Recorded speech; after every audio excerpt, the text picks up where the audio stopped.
Bayang-bayang di sudut kamar. Hujan deras mengguyur kota sejak pagi, membuat suasana apartemenku semakin sendu.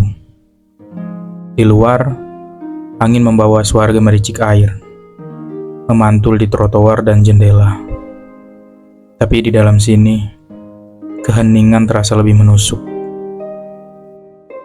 Aku duduk di lantai, bersandar di tembok kamar, memegang bingkai foto yang sudah lama tak kusentuh.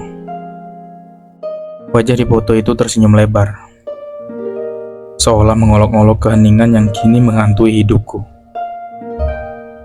Itu foto Mila, istriku. Mila pergi 3 bulan yang lalu, tapi rasanya waktu berhenti sejak hari itu. Hari itu cerah, tidak seperti hari ini. Mila sedang menyiram tanaman di balkon, dan aku sibuk mengerjakan laporan di ruang kerja. Kami saling bertukar sapa, seperti biasa. Tidak ada yang aneh. Tidak ada tanda-tanda bahwa hari itu akan menjadi hari terakhir aku melihatnya. "Mau kopi, Mas?" tanyanya di balik pintu balkon. Aku mengangkat kepala, tersenyum. "Seperti biasa ya, hitam tanpa gula." Ia mengangguk sambil melenggang ke dapur. Aku ingat betul bayangan punggungnya saat itu. Begitu biasa, begitu akrab. Tapi sejam kemudian, semuanya berubah. Mila jatuh di dapur tiba-tiba. Aku mendengar bunyi cangkir pecah, lalu suara tubuhnya yang terhempas ke lantai. Aku berlari, mendapati tubuhnya yang kecil tergolek lemah. "Mila! Mila!" Aku menguncang bahunya, tapi tidak ada respon. Para medis mengatakan ia terkena serangan jantung mendadak. Aku tidak bisa berkata apa-apa. Mila tidak pernah punya riwayat penyakit itu. Sehat, aktif, bahkan seminggu sebelumnya kami masih jogging bersama di taman. Aku ingat berdiri di lorong rumah sakit, sendirian, merasa seluruh dunia runtuh di sekitarku. Mila sudah pergi. 3 bulan berlalu, dan aku masih di sini. Apartemen ini tidak banyak berubah, kecuali jadi lebih sunyi. Tanaman-tanaman di balkon mulai layu, karena aku tidak tahu cara merawatnya. Buku-buku Mila masih tertata rapi di rak, seolah menunggu dia kembali untuk membacanya. Setiap sudut apartemen ini mengingatkanku pada Mila. Kursi tempat ia biasa membaca, dapur yang dulu penuh dengan aroma masakannya, bahkan selimut di sofa ruang tamu yang masih berbau parfum favoritnya. Aku memandangi foto di tanganku. Foto itu diambil saat ulang tahun pernikahan kami yang pertama. Mila tersenyum lebar, memelukku erat. Waktu itu kami berjanji akan terus bersama, menghadapi apapun yang terjadi. Tapi janji itu kini terasa seperti lelucon pahit. Aku mencoba bangkit dari keterpurukan ini. Sungguh, teman-temanku mengajak keluar, mencoba mengalihkan perhatian. Tapi tidak ada yang bisa menggantikan Mila. Kehilangan ini seperti lubang besar yang menelan semua kebahagiaan yang pernah ada. Setiap malam, aku sering berbicara pada bayangannya. Di tempat tidur, aku memejamkan mata dan membayangkan Mila masih di sini. Membisikkan hal-hal kecil sebelum tidur, seperti dulu. "Mila, apa kamu baik-baik saja di sana?" Tanyaku pelan, sambil menatap langit-langit. Tidak ada jawaban, tentu saja.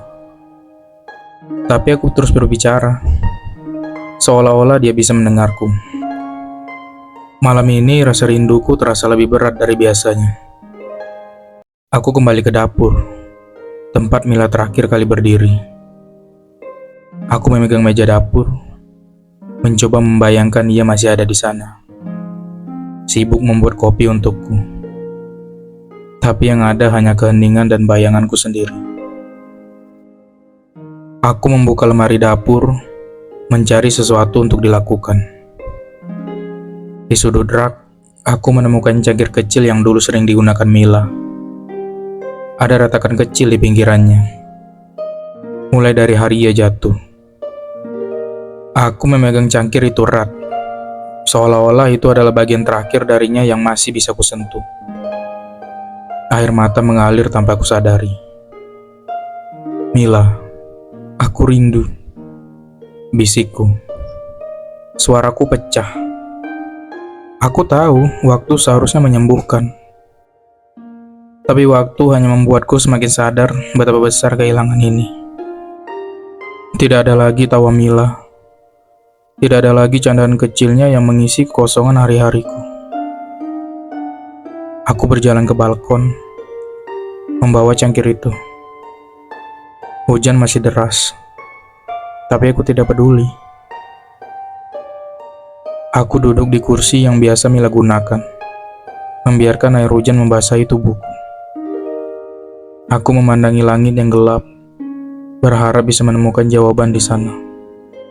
Mila, bagaimana caranya aku melanjutkan hidup tanpa kamu? Tanyaku. Meskipun aku tahu pertanyaan itu hanya akan menggema dalam kepalaku sendiri.